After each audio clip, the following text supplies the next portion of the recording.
Hey there. I'd love to say there's a tsunami coming, but it's actually already here.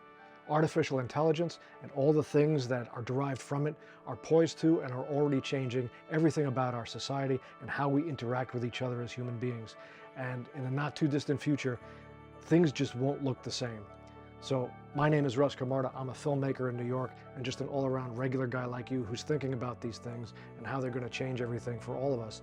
And I think it's important that we take a few moments every day from now on to just remember what it is to be human, to look back at ourselves and what it is that makes us what we are as we start to integrate this non-human intelligence into our lives in a very intimate way.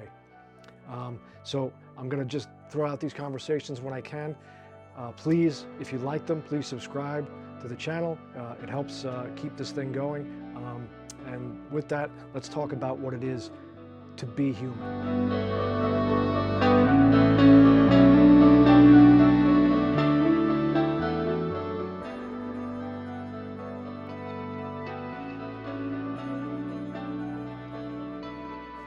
What does it mean to really listen?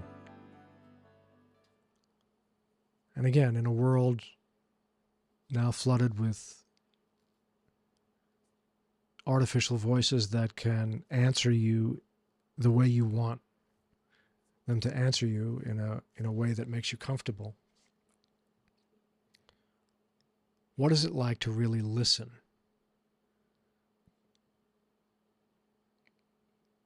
That's a human trait that can't be reproduced, at least not yet. And we don't do it enough. I don't do it enough. We don't do it enough as a society, for sure, increasingly. But there's a practice to try. And it is an effort. It is something you have to make an effort to do, because when you're in a conversation with somebody, your mind is moving at a certain speed, their mind is moving at a certain speed, what they're trying to tell you, what you're trying to tell them. And usually we're caught in this loop where we're just trying to wait for the break where we can get in our brilliant point. And it takes some effort to actively listen, to remove yourself and your agenda completely and actively listen to what they're saying. And in real time, try and analyze and digest not only the facts and the text of what they're saying, but why they're saying it. What is the feeling and what is the place from which they're operating that's making them say the thing they're saying? If you can try that more than you don't, if you can attempt to do active listening in that way, you develop the muscle of empathy. And that is everything that's human. That's everything that we should be about.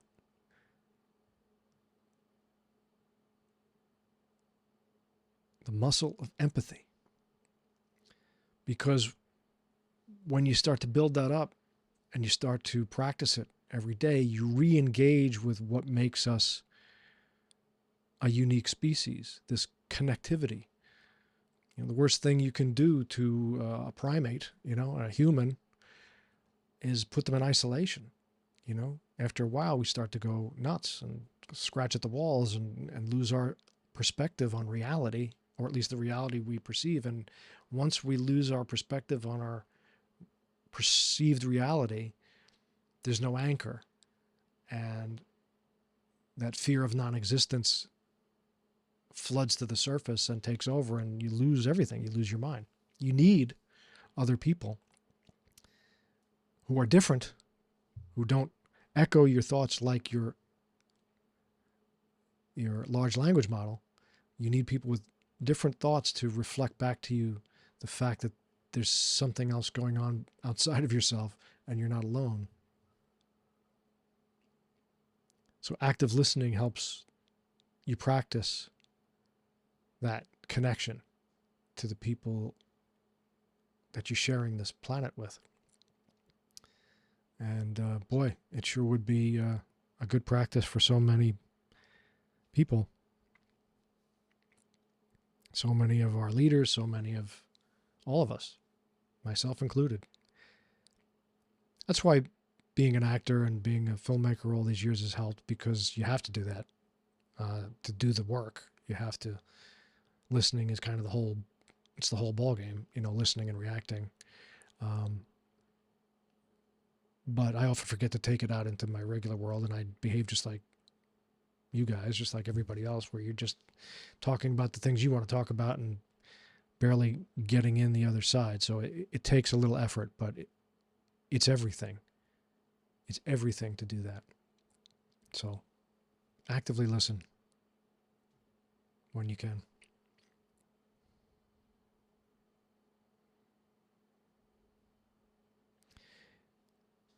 A lot of my work, my writing and my film projects and things that are original to me usually deal with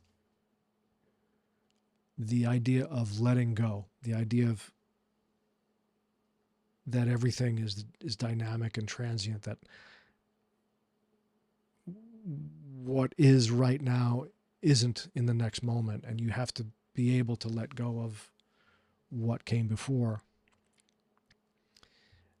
And again, that's another thing that makes us uniquely human,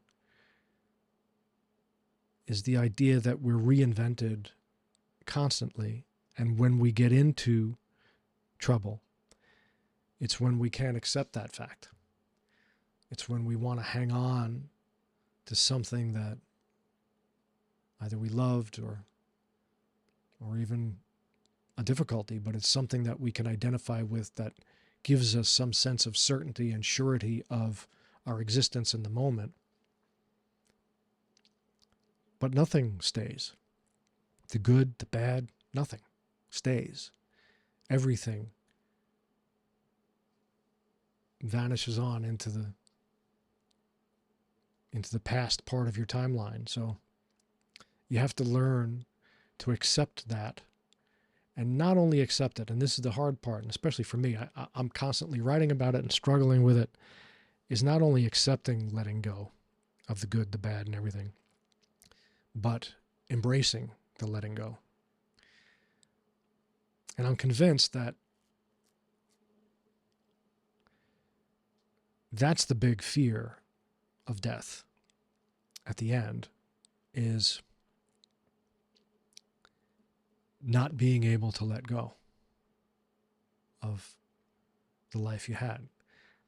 And that maybe the ideal point you want to reach, at least in my imagination, is that when you're at that last moment, you can truly say, I don't need any more. I don't need to hang on to this now. I'm okay. That would be bliss. That would be the greatest way to go out. And it's only when you're hanging on that fear of not having this life is overwhelming. And I think that's the ultimate lesson in dealing with the existential fear of death, is learning to let go of what is and embrace whatever will be. Again, uniquely human, and a practice. All of this takes effort and practice. And in the face of a technology that doesn't understand that yet, we have to retain that, and we have to pass that on to the humans that are coming up, because it will be increasingly devalued. What I'm talking about, because of the technology that they'll be augmented with, it won't be something that is focused on the idea that you got to let go, and the idea that all things end. and that there are different things than you in the world. I think we need to retain that as human beings, because we're not immortal, and I don't know that we will be in the foreseeable future.